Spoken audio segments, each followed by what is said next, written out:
Alexandria Ocasio-Cortez Getty Images Rep. Alexandria Ocasio-Cortez declared last week that the world is gonna end in 12 years if we don't address climate change. The freshly minted congresswoman skewered anyone who'd want to talk about the cost of global warming policies, given the looming doomsday. Yes, her full remarks made it clear she only meant that the world would begin to end in 12 years if we don't act. But she was still wildly wrong. AOC was just saying what many people believe. Shallow, apocalyptic reporting on global warming has made us all panicky, more likely to embrace poor climate policies and less likely to think about the price tag. The truth is comparatively boring. According to the United Nations Climate Science Panel's latest major report, if we do absolutely nothing to stop climate change, the impact will be the equivalent to a reduction in our incomes of between 0.2% and 2% 5 decades from now. Yet by the 2070s, personal incomes will be some 300% to 500% higher than they are today. Far from the end of the world, the impact of warming is what we'd expect from roughly a single economic recession taking place over the next half-century. Many of us question how this could be true, when we are constantly told that extreme weather is wreaking ever greater devastation. In fact, research shows that extreme weather is having a rather minimal economic effect. Since 1990, the cost associated with extreme weather worldwide has actually declined to 0.25% of global gross domestic product, from 0.30%. Extreme weather costs each French citizen about $25 a year, each American about $56 per year. That's what the average U.S. worker spends on coffee in less than a month.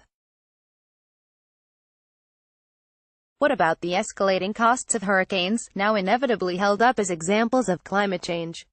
Actually, a major study in Nature shows hurricane damage today costs about 0.04% of global GDP. By 2100, even if hurricanes were to get twice as bad as they are now, increased prosperity and resilience mean the cost will have halved to 0.02% of GDP. What's more, the UN panel finds there is no observable increase in hurricane frequency. Likewise, extreme weather is killing fewer people now than at any point in the last 100 years. In the 1920s, extreme weather killed about 500,000 people annually. Now, despite there being 4 times as many people, it kills fewer than 20,000 each year.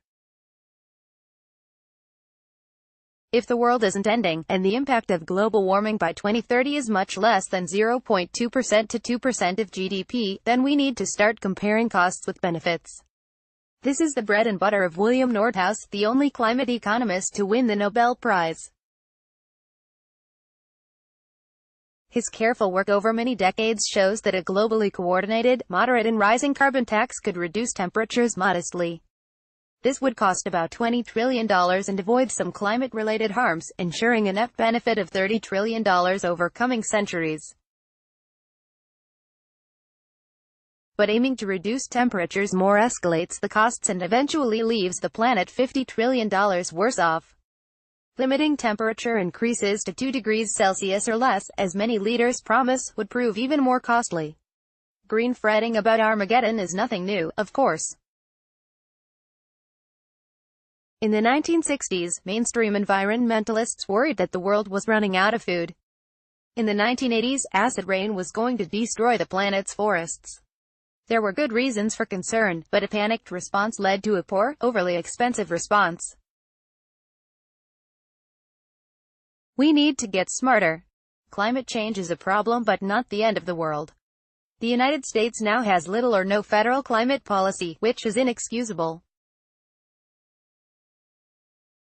But almost every other nation is making climate proclamations that would impose huge costs for rather paltry gains. This approach has failed to deliver progress against climate change for decades. We should instead embrace ingenuity and innovation and spend far more on green energy research and development. If we push the price of green energy below fossil fuels through innovation, everyone will switch. If Ocasio-Cortez had stuck to the facts, she would have said, the world is going to see costs worth about 1% of GDP in 50 years if we don't address climate change, and your biggest issue is how to pay for it. Well, yes, we need to make sure our solution doesn't cost more than the problem. If we look at the science and stop believing the end of the world is nigh, our decisions will be much smarter. Bjorn Lomborg is president of the Copenhagen Consensus Center.